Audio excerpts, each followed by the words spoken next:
Well, thank you, Mr. Chairman, and thank you, Madam Secretary. Thank You for the phone call. Of course. I appreciated being able to chat with you and the questions that I raised and the answers that you gave me. And so I'm encouraged to hear your commitment to restoring constitutional boundaries and returning power to the states, localities, and most importantly, the American worker.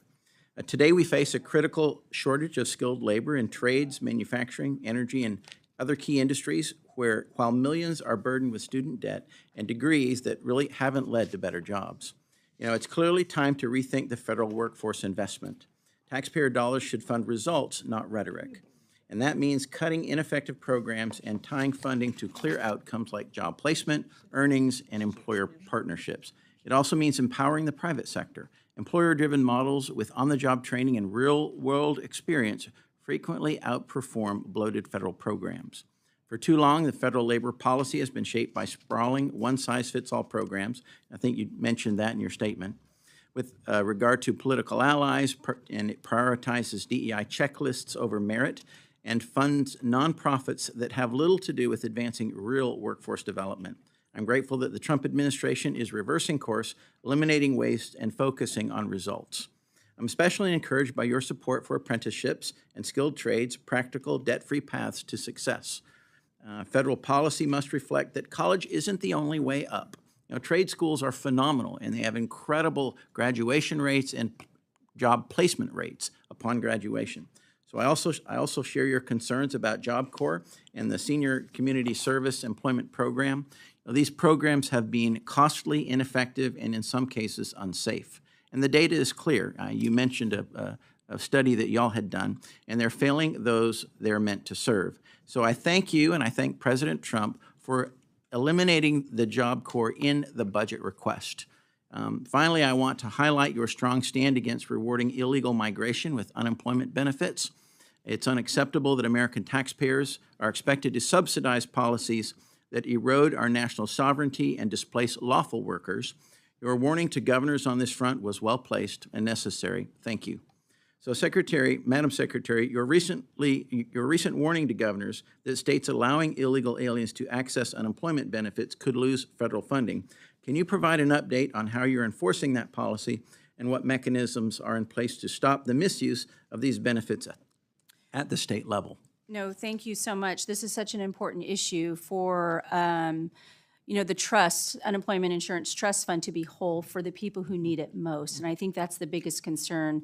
And so my recommendation was for those governors to comply with not allowing anybody who's of any illegal status to have unemployment insurance. And as we receive feedback, we will continue to discover what those dollars are and return them to the state treasury, because we've already uncovered and we have some returned already to the state treasury, but we need to follow up with that. I know Congress has approved through the House an extension on that unemployment insurance recovery, and we're looking forward to working with Congress and the Senate to continue that, because those are dollars that have been taken and not returned, and then we'll continue to follow up. And then as it extends to illegal immigration, we will continue to work with every governor to be a good federal partner, to have them understand that that is not what the Unemployment Insurance Trust is for. It is for the American people who need it most. Thank you. Thank you for that commitment. Now, our chairman asked about the adverse effective wage rate, and I want to follow up on that. And it's making it increasingly difficult for farmers in my district, I have a very agricultural district, to hire legal guest labor under the H-2A program. So I know you mentioned that there's litigation going on, but what is your department doing to address the unsustainable wage inflation under the AEWR, and will you support a freeze at the January 2023 levels or lower to protect American agriculture and food security? Well, thank you for the question, and because it is in litigation, I really can't comment any further, but I will continue to work with your office and any other office who, this is very important, and I will also work with Secretary Rollins on this issue as it's important. As it reverts back to all of the H programs, though, as well, one of the things that the Department of Labor is doing is talking about accessibility and understanding the program in itself, and oftentimes the mitigation process or the navigation of the system. So streamlining those processes are working as well. So as a culmination of all of those together, I think we're going to have better outcomes for all the H programs, and then as well as it resorts to the AWR issues. But until it's out of litigation, I won't be able to comment specifically. All right, well, I look forward to working with you on that. And one last final question. Job Corps has been plagued with violence, waste, and poor outcomes for years. And Mr. Chairman, I would like to ask unanimous consent for this article to be entered into the record. It's by Fox News. It says, new report exposes how government program with eye-popping budget, $1.7 billion, is failing vulnerable students, and it's April 25th, 2025. So I ask that it be entered into the record.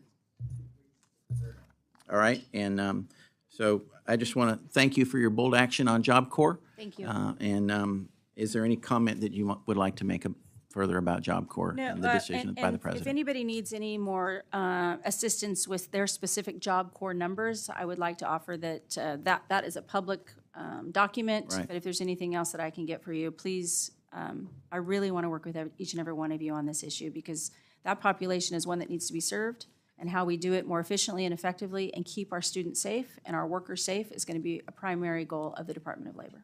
Thank you very Mr. much, Madam Spokane. Secretary. And I yield back.